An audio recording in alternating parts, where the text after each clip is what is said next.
Last week, the RLS boys brought you their 2023 Global Economic Outlook. Now, stay tuned as promised for our 2023 Global Market Outlook, right now on the Retirement Lifestyle Show.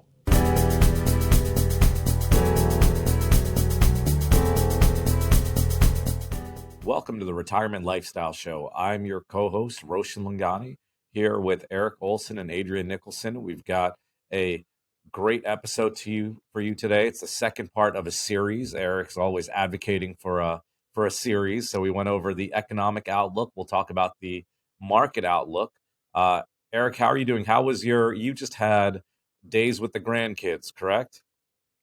Fantastic. You discover once again how much energy a 7-year-old and a 4 3/4, by the way, 4 3/4, don't say 4 1/2, how much energy they actually have. I mean, at that age, that quarter is a pretty big percentage of their life, right? That is really true. Yes. It's the difference between being 16 and 17 years old, which is huge. Yes. Yes, it is. Adrian, how about you? How was your weekend? How was your week? My weekend was good. I'm happy to be here as always. I'm excited for this episode.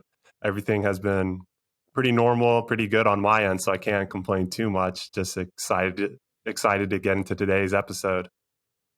Yeah, as am I. We've got a great topic. I think this will be really useful. I always favor the topics where I think are actionable and people can start doing their research, looking for opportunities. So we're going to talk about the market outlook. Adrian, why don't you start us off today? Sure, I'd be happy to start us off with today. And I guess a good place to really start with an episode like this on market outlook is, what are your expectations for this year? Are the markets going to have a good year? Are they going to post positive returns, or are they going to post negative returns? Do you guys want to comment on that before I get into my data? I'll give you my thoughts on it, and then Erik, I'll let you go after that. But I do think we're going to have a positive year as after such a big negative year last year.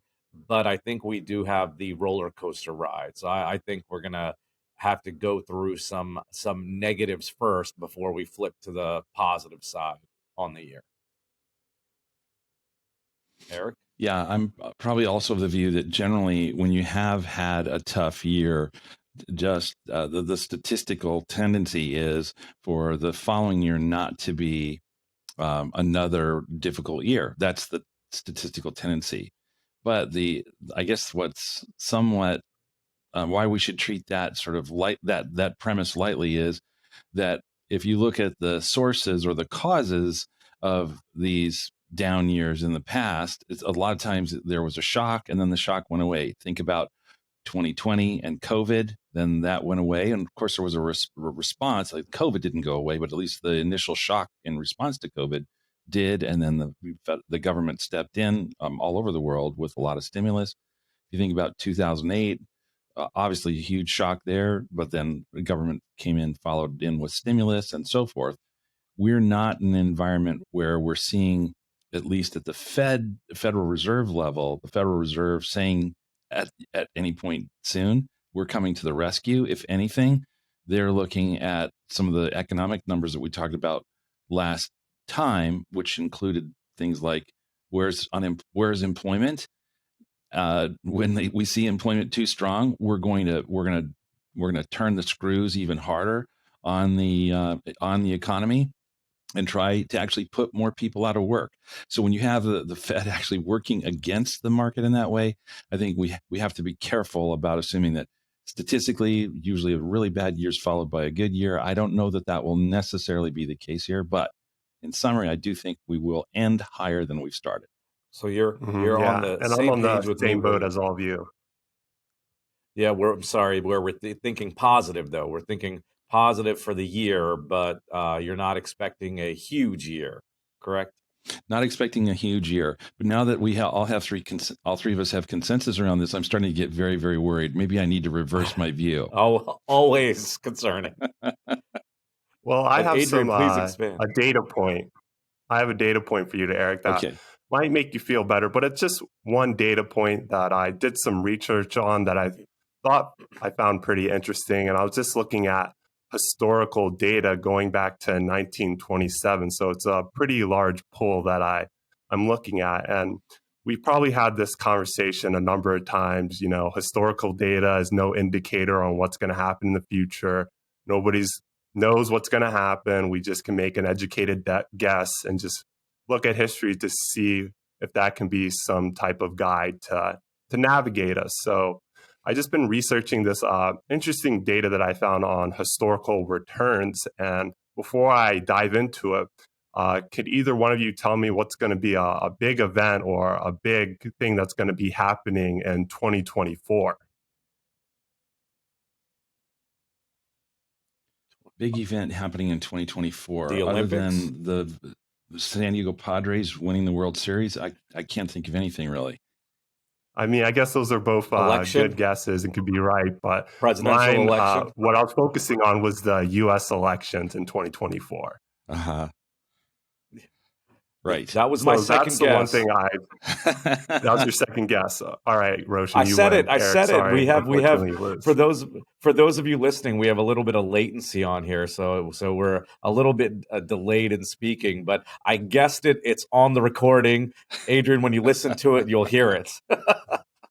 You know what? It sounded like you said U.S. Olympics. So I'm like, I'm not sure what Roshan's on today, but I don't think that could be it. So anyways, I'll just go back to it. So 2024, we have the U.S. elections. So what I did was I looked at the S&P 500 return the year before a U.S. election, and the data really surprised me.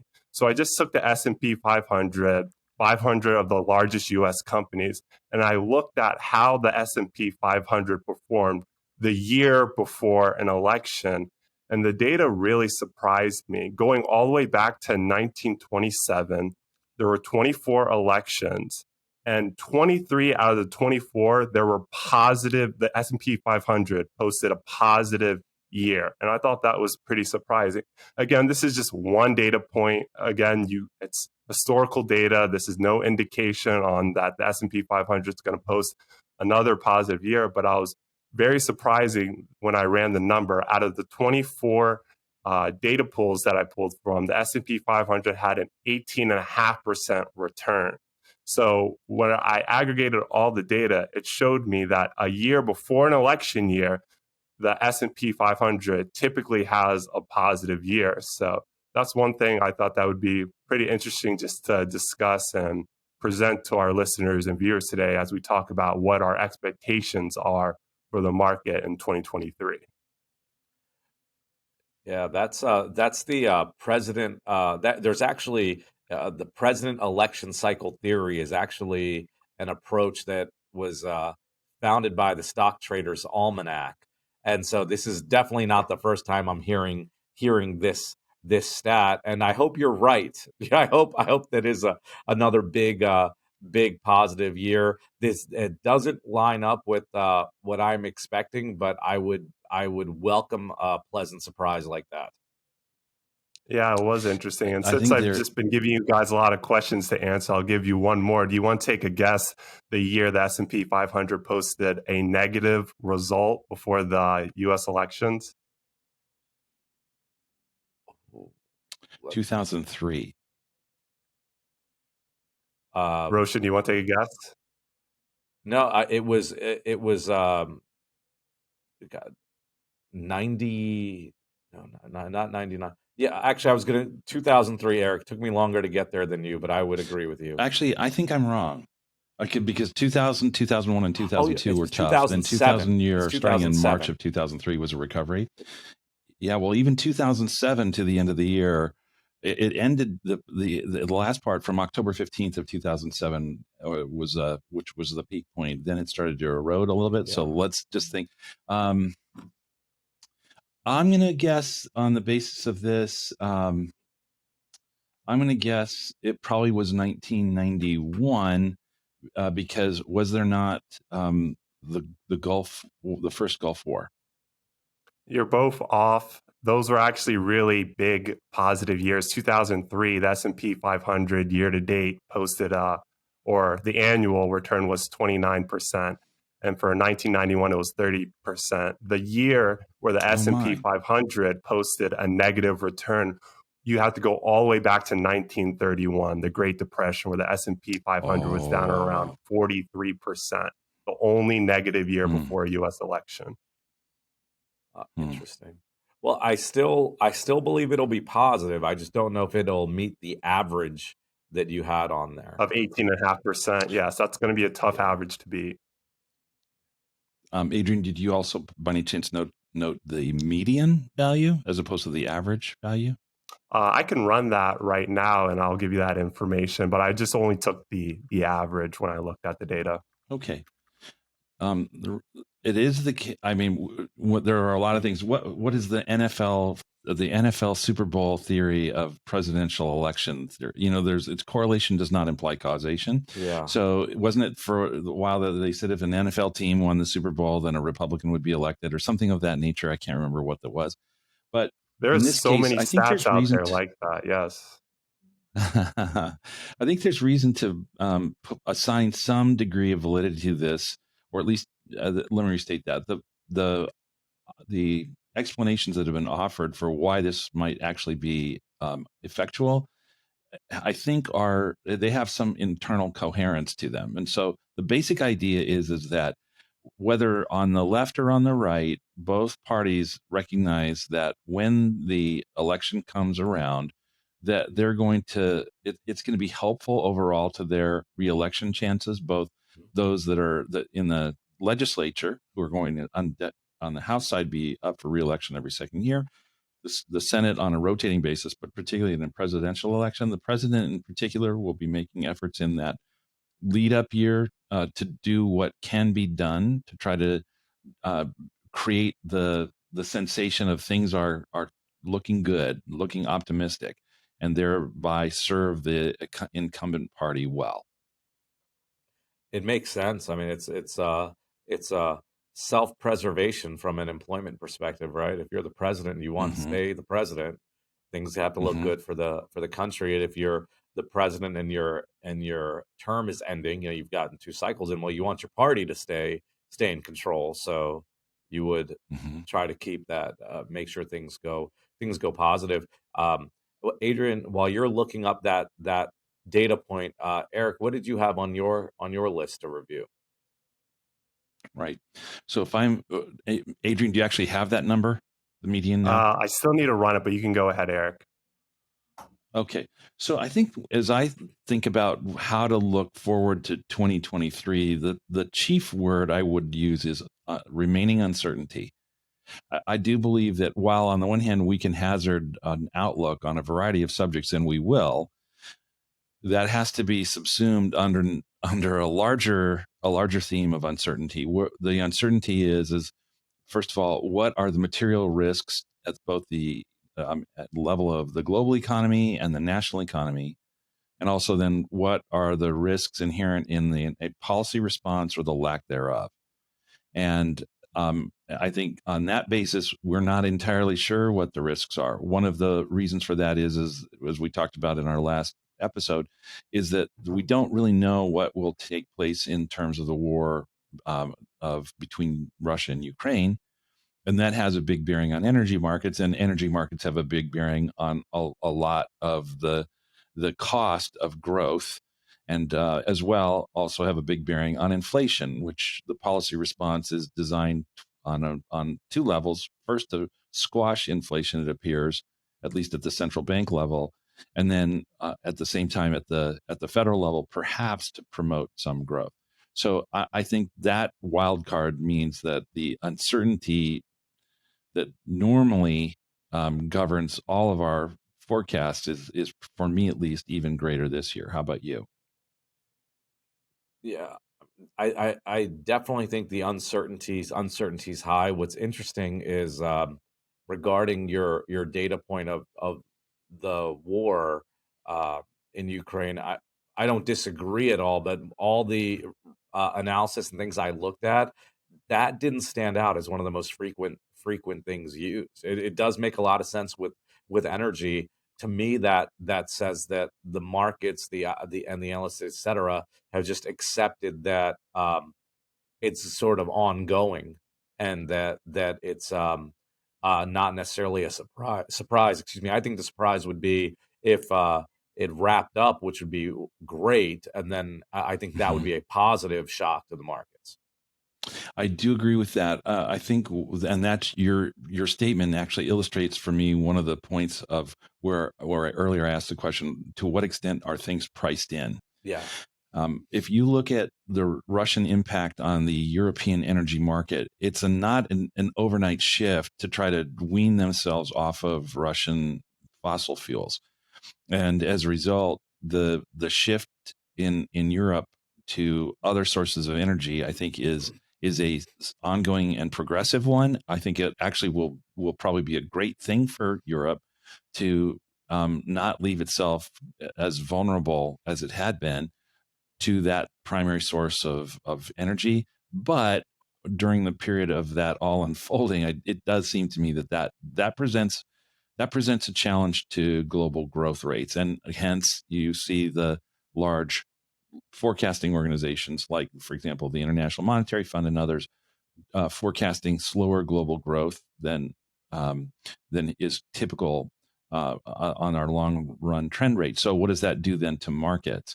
So, the I'm we can talk about what that will mean, but I think in general, what that means is that at least in my view, you may disagree, we should probably be more cautious about most equities, not all. I still think the energy equities are still going to do well. And I think dividend paying equities are going to do well. Dividend growth equities, like we talked about in two episodes ago, are also going to do well. But but I am somewhat more cautious on equities because of what I consider to be both the Fed's determination to squash inflation, and also that the source of inflation being persistent and largely outside the Federal Reserve's control, rooted chiefly in energy, secondarily in supply constraints, including those introduced by China. A few things that you said that stand out, that I agree with, that I've seen in my research, are one, look towards income. Two, there is definitely still uncertainty out there, and three, uh, underweight in equities. Those tend to be frequent themes that we've seen. As we go through some of these themes, this sounds like a great opportunity to say this is not financial advice. This is just for you to research, ideas for you to look into. If you've got questions, please reach out to us directly. We'd be happy. We'd be happy to help. But this is just to give you some opportunities of to share with you our research and analysis, to share with you some of the data we've gathered, so you can look into some of the research yourself. Another theme I've seen out there, I'd love your thoughts on, because I've seen things on both sides of this: emerging markets. I've seen one side of things that's saying there's an opportunity there because they're coming off their lowest growth rate, and China's loosening its zero COVID policy. I've seen others that, for the same reasons, are saying to avoid emerging markets, that the zero COVID policy loosening up is a good thing, but they might get more COVID because of it. So there could be more shutdowns, and that just because you had a low growth year in emerging markets doesn't mean this is going to be a good one, right? So, gentlemen, any thoughts, or what you've seen, what you're thinking on that emerging market space in general, or China specifically? I mean, yeah, some of the points you brought up are really good, and you're starting to see some growth in that area as well right now in the market, where people are just not only just focusing on certain pockets or certain areas where they're trying to look at different economies and different markets to also add on greater diversification within their portfolio. If you're somebody that was heavily concentrated in US equities last year, you definitely felt the brunt of the US decline. So, looking at different opportunities and different markets that aren't just solely in one country is definitely something that not only gives you more opportunity, but also greater diversification as well. But you also brought up the good point on it's very contingent on certain macroeconomic, where if China begins shutdowns again and they're not really loosening up their policy that's going to really impact them. If the war continues to be more aggressive and get worse overseas as well, you can see that really impact them compared to how it would to U.S. equities. So those are all things to consider. Yeah, those are good points as well, Adrian. I might. So first of all, there is part of me that is the statistical Eric, which says, "Hey, emerging markets are due," but I also have had that beaten out of me because for so many years I've been saying, "Hey, emerging markets are due," and of course they have largely gone nowhere. Now, though, it seems to me that aside from the statistical component of it, I do think there are some things that are working in favor of emerging markets. One is that there are many emerging market economies, to a greater extent than is true in developed economies, are commodity dependent. They're commodity producers, energy in particular. And with energy prices, I think having a healthy tailwind, meaning I think there's reason to believe that the energy prices will stay high. By the way, I don't remember how many episodes ago, but we did talk about the fact that if indeed the Biden administration makes good on its expressed intent to replenish the strategic petroleum reserve after drawing it down so deeply, then even after some of the other global macro impacts on energy prices might soften, then the U.S. as a buyer to replenish the strategic petroleum reserve will in fact buoy those prices for a while. And to the extent that that feeds into emerging market producers of oil, then that's a healthy thing. I also believe that the continued pressure on supply chains generally also works in favor of the supply and demand imbalances also work in favor of other commodity producers. So all of that being said, I think that's a healthy thing for them. The third and final component, or no, the second major component, and then there's a third. The second is that we've kind of lost sight, or at least there was a period of time where we kept talking about the growth of the middle class consumer in some developing countries. And what you're seeing is that though we haven't talked a lot about it, that continues apace. I'm looking at India, for example, right now. India's growth, India's growth, and the growth of middle income consumer, that has just continued. So I think that story is an important one. And the third story, which I think is supportive of emerging markets, is currency moves. The dollar had been on a tear through about 3 months ago. Then in the last 3 months, the dollar against a basket of other world currencies has fallen about 10%. That's a big move, by the way, in currency circles, the 10% move in 3 months. With the dollar weakening, that implies then that other currencies, all else being equal, are strengthening. And that I think also then is a largely a positive for those countries, because in that sense, they have when they generally are selling into the markets, it means that more U.S. dollars are having to be paid for what it is that they're selling. Yeah, it actually the currency moves last year for the dollar, it was a huge swings, right? Because it was up 20% at one point, right? Mm-hmm. Before that drop. It's interesting when you said with emerging markets and statistically you want to look at it. I tried to see if I could find some data points, and one thing that stood out as interesting is it's an article from last May, but it said that 2011 till 2021 was the lost decade of emerging markets. I had not seen Mm-hmm. that described that way before, although I've known that it's underperformed. You had also mentioned earlier, I'm going to share with you some information from BlackRock's Global Market Outlook, where you had mentioned being underweight in equities, which is one that they share. I'll give you some of their other insights just to get your thought. The first Mm-hmm. is we prefer short-term government bonds for income. Gentlemen, any Mm-hmm. thoughts on that? No, I'll start us off. Well, Go ahead. Okay, yeah, go ahead. Well, I've just been looking at and had clients using treasuries for cash recently over the last few 6 months, 8 months or so. Not quite eight, probably more like six or less. But I'm just seeing that inverted yield curve in real time, and it's pretty Mhm. big. I wish I could remember exactly the number, but I looked at it yesterday with a client, and you could get under a year treasuries for about 4.6, and then when I went out Mhm. like 4 years or 5 years, it was down below two, right? So where Oh, so I mentioned this with the inverted yield curve for those listening. That's very oftentimes a data point used to be a recession predictor. I don't remember the numbers, but it's not definitely not foolproof. I don't know if it gets it right 60% of the time. It's definitely not 100% of the time. It's actually lower than I would have expected with all the media coverage. But the inverted yield curve means you'll get a higher interest rate for short term than you will for the long term, which generally doesn't make sense. If you're loaning your money out for the long term, you want to get paid more money for it.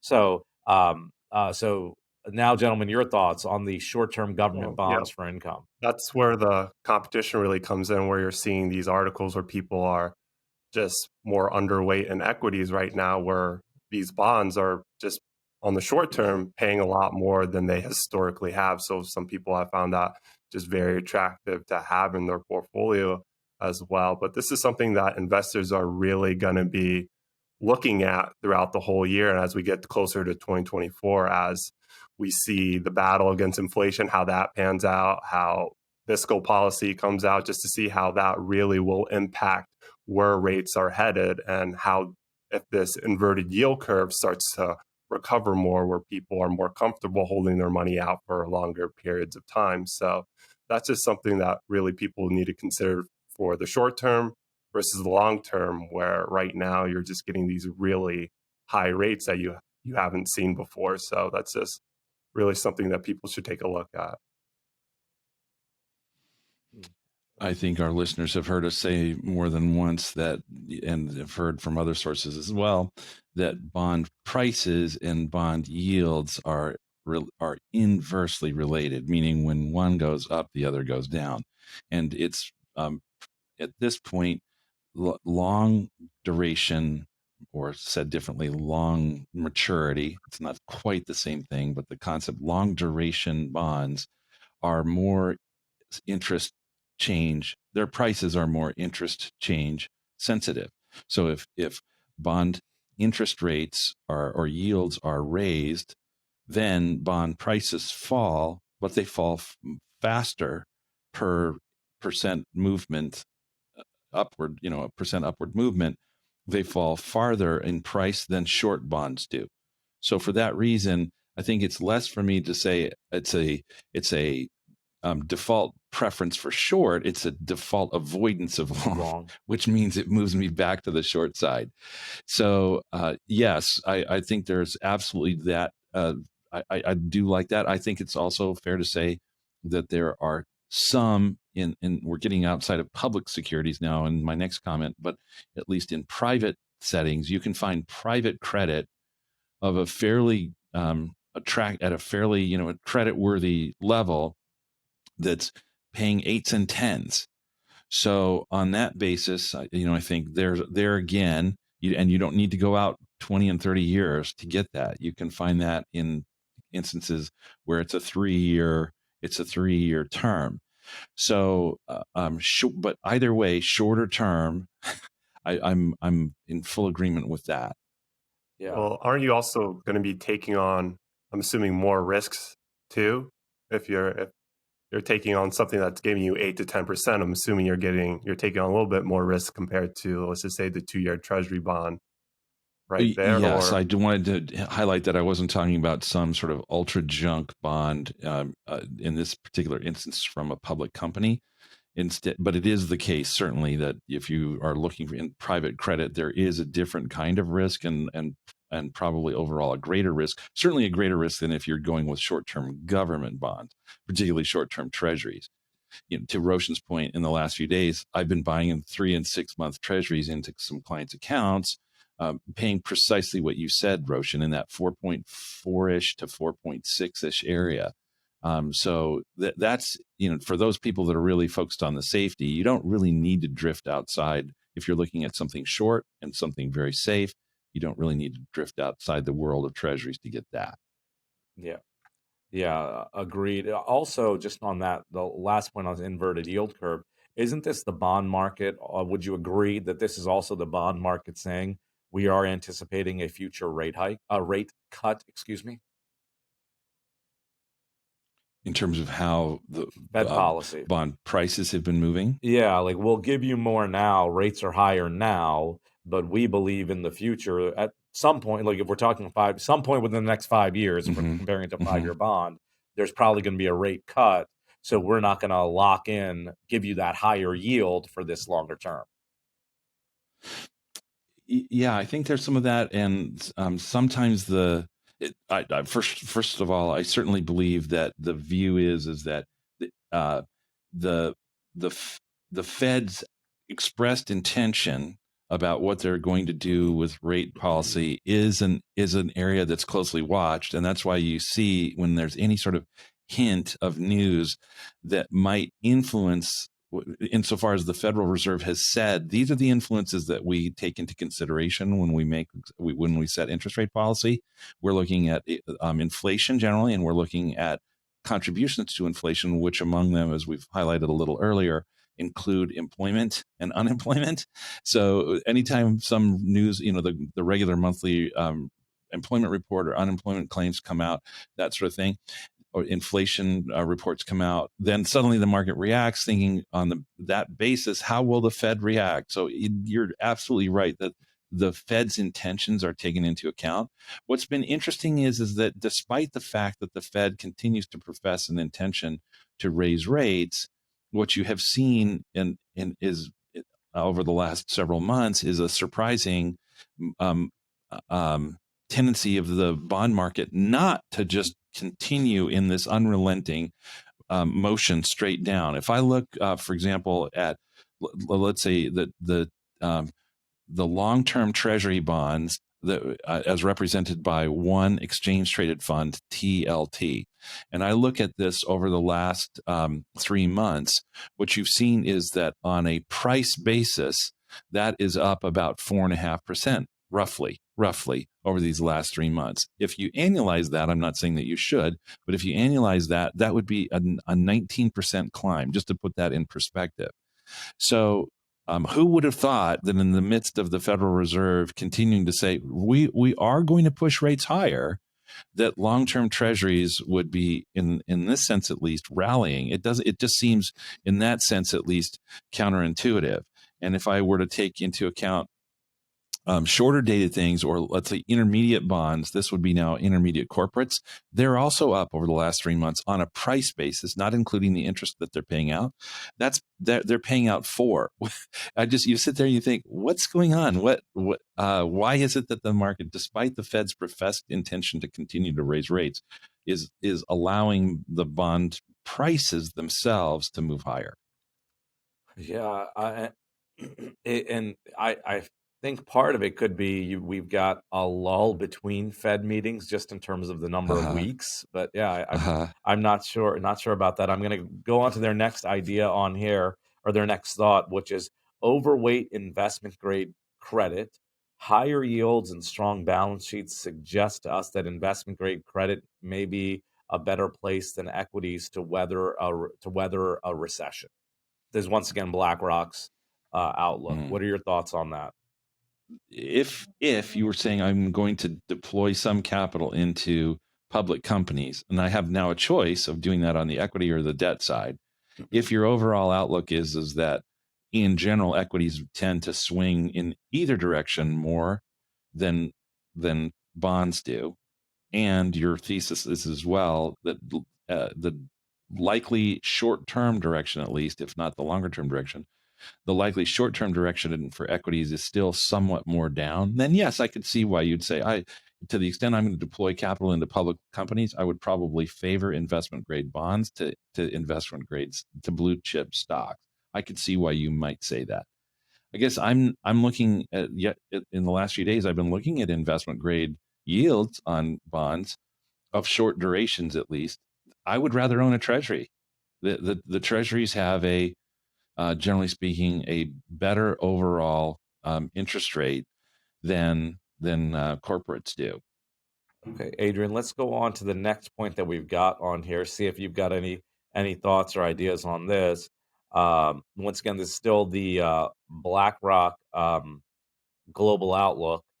Is well, U.S. mortgage-backed securities for higher income because they also offer some credit protection since they are with the government ownership of their issues.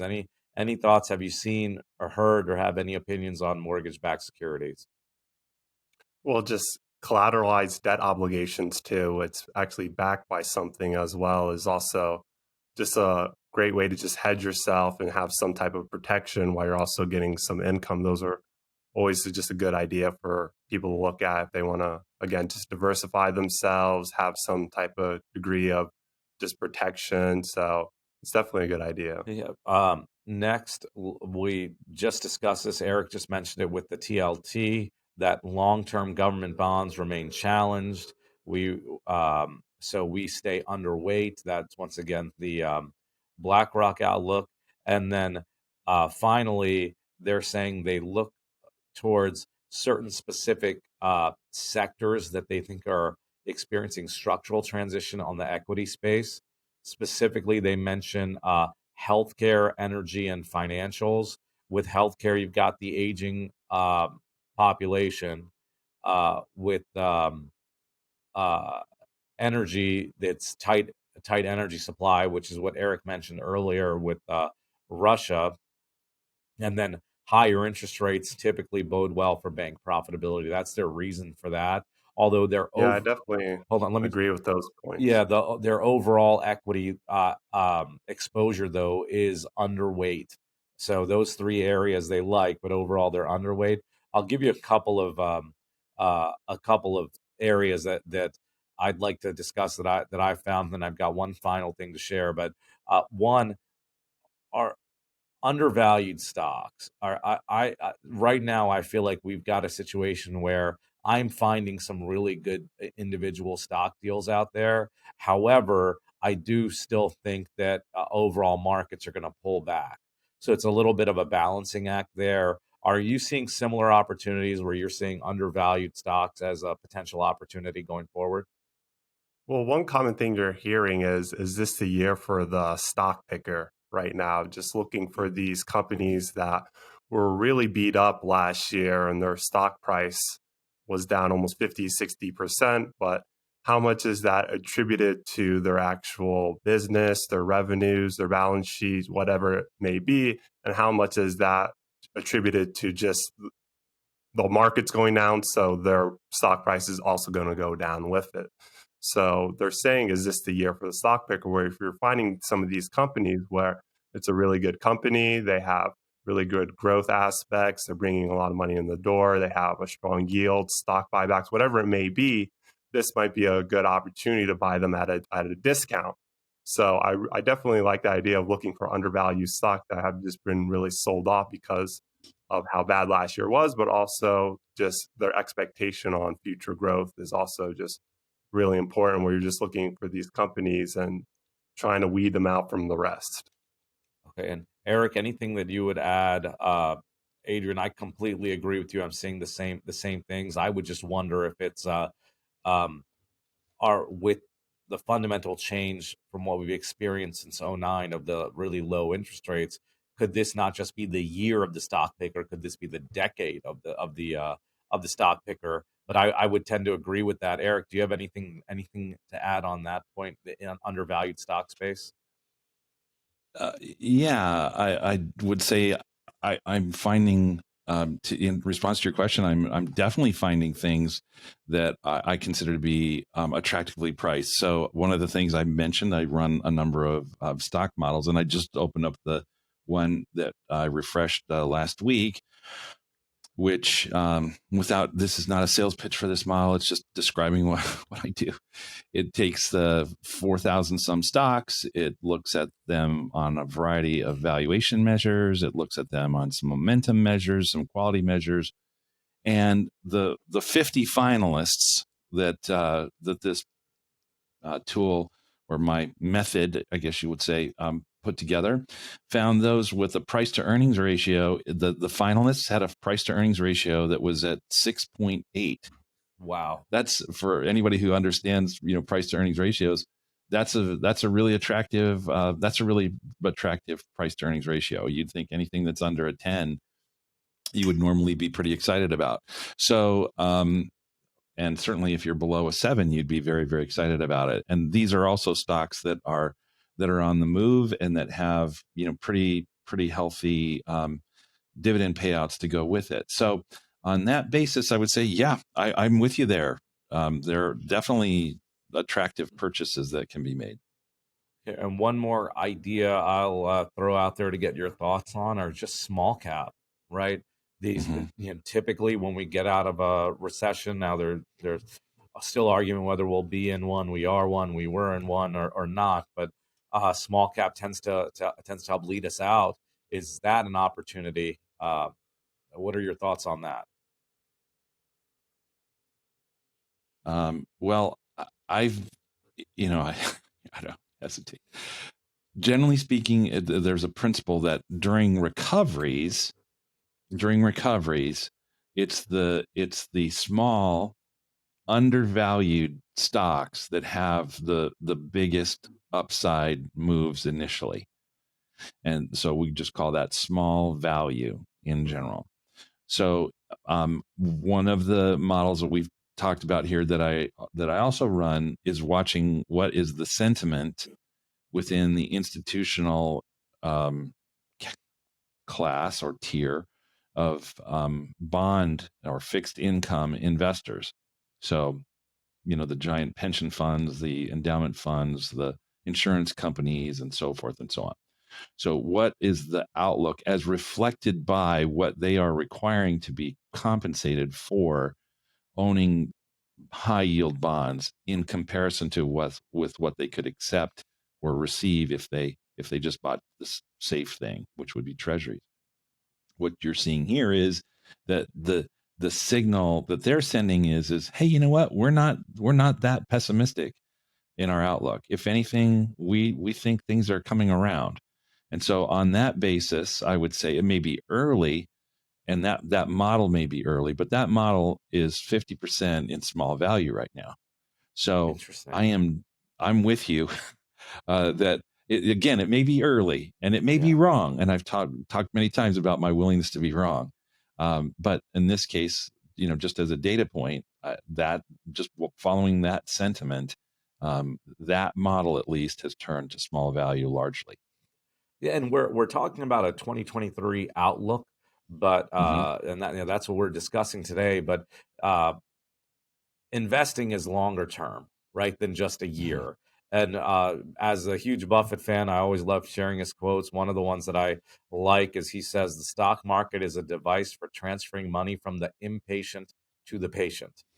So when you say you might be a little bit early, and we're talking about, first half of the year, it could be tumultuous, and then we think things will be better the second half of the year. That's a lot of the outlook we're seeing, and what I know we've discussed earlier in this episode. If you look back at multiple, if you look out multiple years, and you're able to get stocks with a 6.5 PE, that was your average, right, Eric? 6.5. I think that the outlook is bright then when you extend that time horizon. Gentlemen, I've got one final thing I'd like to share, and for all the listeners, a lot of what we've talked about and a lot of the outlook, you're getting a lot of talk towards income. Barron's had a great article on income. I'm just going to list the areas they mentioned just so you can start your research and analysis. And gentlemen, if there's anything you don't like or want to second, feel free. But I'll just go through the list. Energy pipelines, U.S. dividend stocks, foreign dividend stocks, convertible bonds, junk bonds, municipal bonds, preferred stocks, telecoms, electric utilities, and then they've got cash alternatives and treasuries listed. So I know that was a quick list of things. Now, this was not a 2023 outlook article. This was the title of the article is 12 best income investments for the new year. I just thought that it was worth sharing. One, the article. I think it's definitely a good read, and two, sharing their categories, because so much of what we've discussed is for 2023's outlook is looking towards income. So, do either of you have any thoughts on those categories, or anything that you either agree, disagree, or anything else to share at all?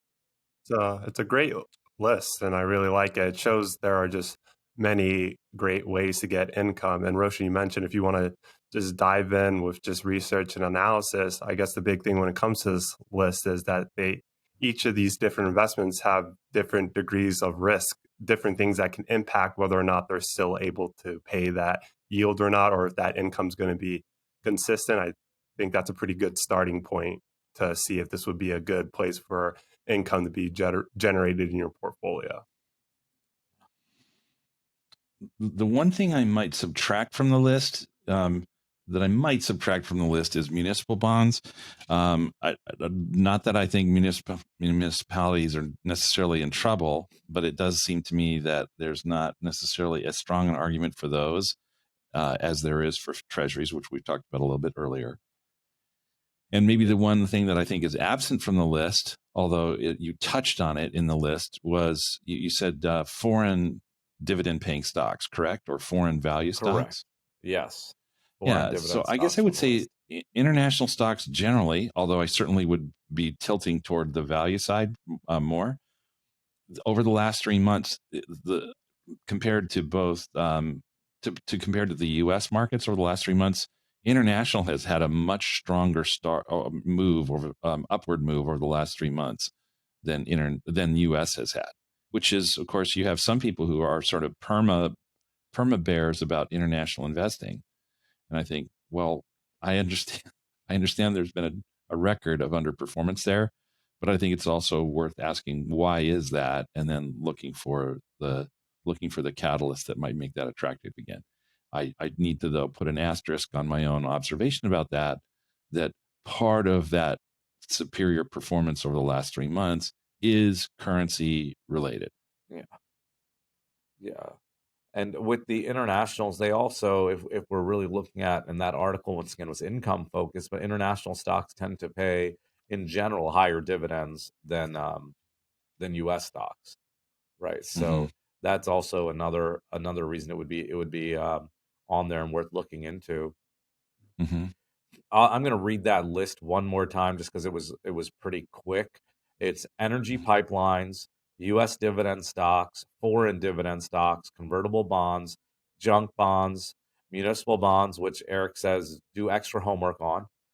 Do homework on all of them, but extra there. Preferred stocks, telecoms, uh, electric utilities, treasuries, and cash alternatives. Now, in that Barron's article, they do list different holdings, and as we always encourage you, do your homework on these. What's interesting about the different holdings is you'll just see how significantly they vary in yield and performance. I think that just goes to show, even within these broad categories, you can come up with a very different outcome. So you really should do your homework there. So we've given you a lot to think about, a lot to research for 2023. Hopefully, Adrian's mean number is the right one, where we'll have a good third year of the presidential election cycle, good third year performance, and we're looking forward to a great year. We'll be back next year with next week, with another great episode. This has been the Retirement Lifestyle Show.